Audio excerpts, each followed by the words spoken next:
All right, great game with the Clippers and the Warriors yesterday, where Clippers end up beating the Warriors and knocking them into this seed to play Memphis in the play-in tournament. But all the playoff and play-in tournament seedings are set. We don't know who the number one seed in the East and the number two seed in the East and West are going to be playing yet.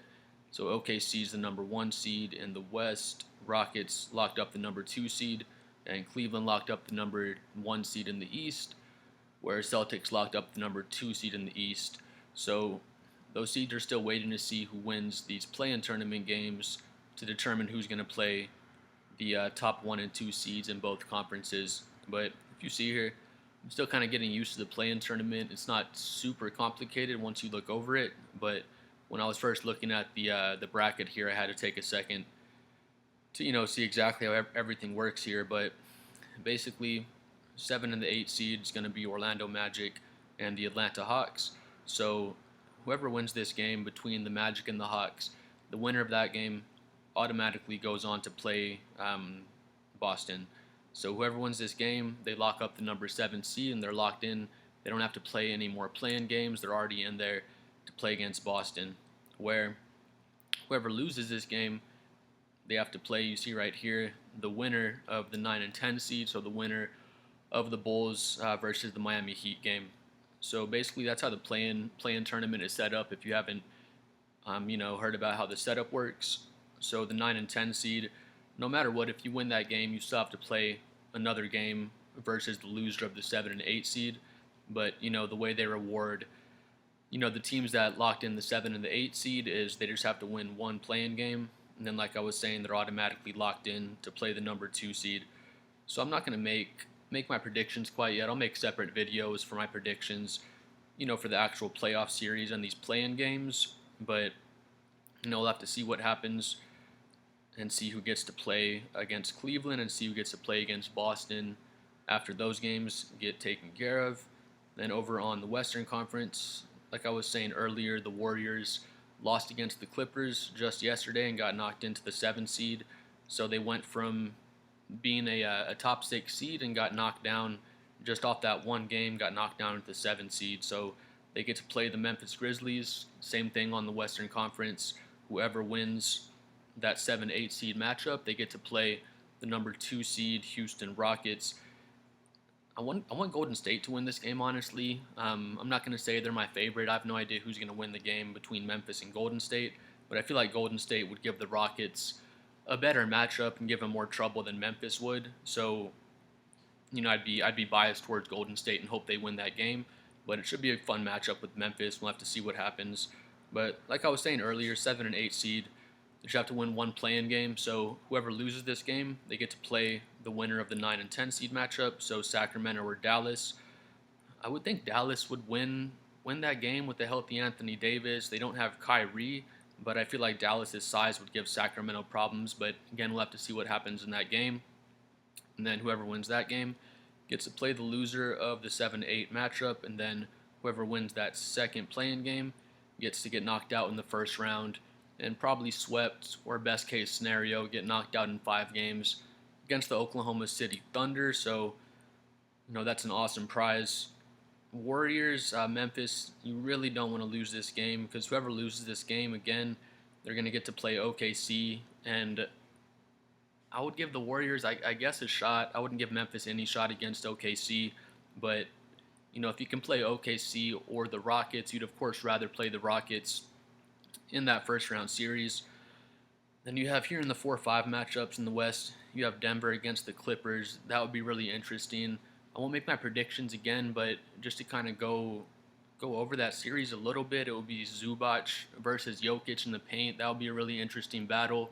Zubac is a really, really good post defender and just a really good overall defender, and then he would be going up against Nikola Jokic, just the best player in the whole game in my opinion.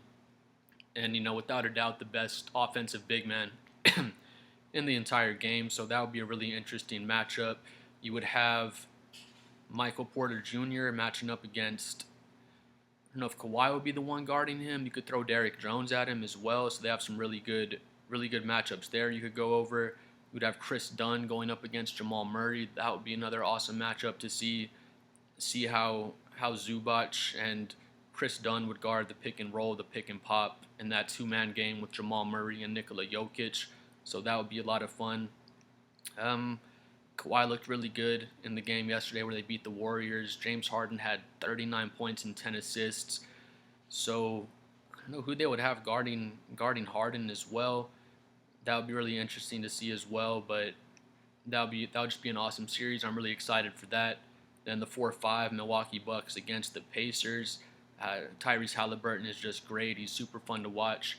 The way he can orchestrate Indiana's offense. And then for Milwaukee, Giannis has been playing the point forward. He's been amazing. He had a 15 assist game, a 20 assist game. I feel like he's playing the best basketball of his entire career. And then the only thing in this series, again, I'm not going to make my picks yet because I have no idea who's going to win the series. But the most, I guess, deciding or the biggest factor in this series is whether or not Damian Lillard can come back to play, because there have been talks that he possibly can come back and play in this series. And if he did, it wouldn't guarantee Milwaukee the win or anything, but it would be a big boost for the Milwaukee Bucks, and it would make them a totally different team. Having Dame Lillard out there, especially with how on fire Giannis has been lately and how he's been playing just the best basketball of his career, these past 10, 15 games. Going on, see, it's probably the matchup I'm the most excited about. Timberwolves versus the Lakers. Luka cooked the Timberwolves last year, but that was on the Mavericks, of course. Lakers is a totally different situation. You have Austin Reeves and LeBron James, so Luke has two other playmakers with him instead of just one in Kyrie. Austin Reeves is a awesome third option. He might be the best third option in the NBA, or definitely at least one of them. So we just have to see how the Timberwolves would guard Luka, because he got whatever he wanted against them last year on the Mavericks, but he had Derek Lively and he had Gafford as well. So he had a roll man every single possession. He didn't have anyone to pop on the screen and roll, the two-man game, the pick and pop. Now he could run it with LeBron, I guess, and LeBron can kind of pop off of a pick play, but he doesn't have the roll man in Lively and Gafford, because that was a giant part of the series last year. He would have wide open corner shooters, because every time Gafford or Lively would roll, they're huge lob threats. So the Timberwolves had to respect that last year. Where now he has Jackson Hayes, and Jackson Hayes is a decent lob threat, but no offense to Jackson Hayes, but he's not as good of a big man as Gafford or Lively is. But the Timberwolves, Anthony Edwards, I expect him to have a great series. I wonder if he will be guarding. I feel like they'd probably put Anthony Edwards on Austin Reeves, then they would put McDaniels on Luka, and then Alexander Walker would maybe guard LeBron, or maybe McDaniels on LeBron and Alexander Walker on Luka. Rudy Gobert would be a big presence protecting the paint. Of course, they're going to be trying to get the switch on Rudy Gobert every time so Luka can cook him, just like he did last year. But again, this would just be an awesome matchup. I won't make my picks again, but I just think this would possibly be a 6 or a 7 game series. A big deciding factor would be how Anthony Edwards plays, but I feel like Anthony Edwards would have to average 35 points a game on good efficiency to give the Timberwolves a really good chance to possibly win that series against the Lakers. Going on to the East side, New York Knicks versus the Detroit Pistons. I'd be pretty worried if I was a Knicks fan. The Knicks, of course, they're the 3 seed. They'll be the favorite in the series. Jalen Brunson has been playing awesome. Karl Anthony Towns is just a beast on offense and on defense. Mikal Bridges, he actually played. He checked in for like 6 seconds of the game yesterday and just checked out so he can keep his consecutive games played streak going. He's had like over 500 games in a row played. If I'm not mistaken, he's never missed one game of his whole career, which is really, really impressive. But yeah, Jalen Brunson would be awesome. Karl Anthony Towns, he's going to impact the game on both ends of the floor. Mikal Bridges, the same thing. Josh Hart is one of the best guard rebounders, one of the better defenders on the perimeter. And inside also for a guard, he's just a really great all-around defender.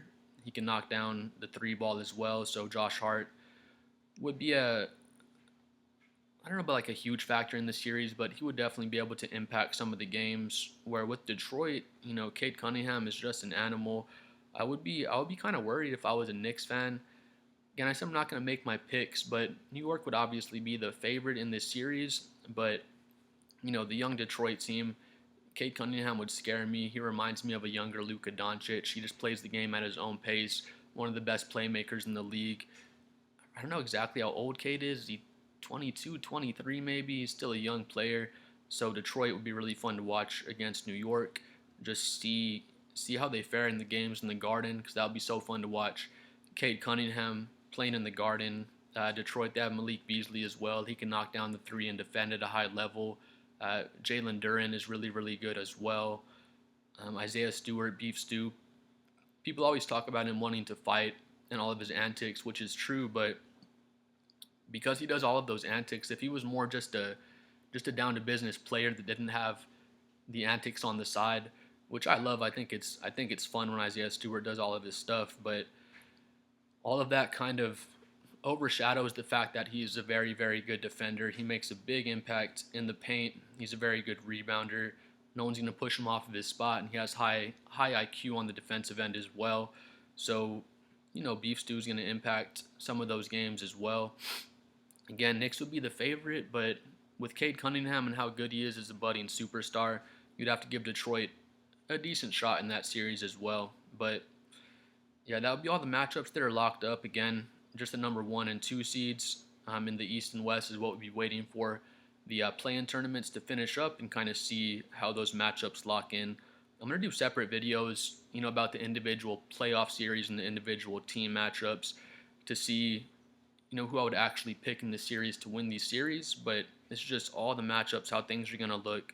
Super excited for things to get going. This should be one of the better playoffs in years, just looking at all the talented teams that are in these playoffs. Of course, OKC, Cleveland, and the Celtics would be the top 3 favorite teams. But other than that, you can't really pick a team that's going to make the Eastern Conference Finals, the Western Conference Finals, other than those 3 teams as favorites. Everything under that is just a toss-up. Everyone is so talented. You really don't know, which teams are going to be able to make it to the conference finals and maybe even the NBA finals.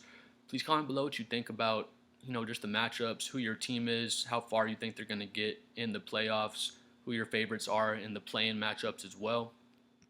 I'm at a big 37 subscribers, so please like and subscribe if you've watched my videos before or if you enjoyed this video, and we'll see y'all next time.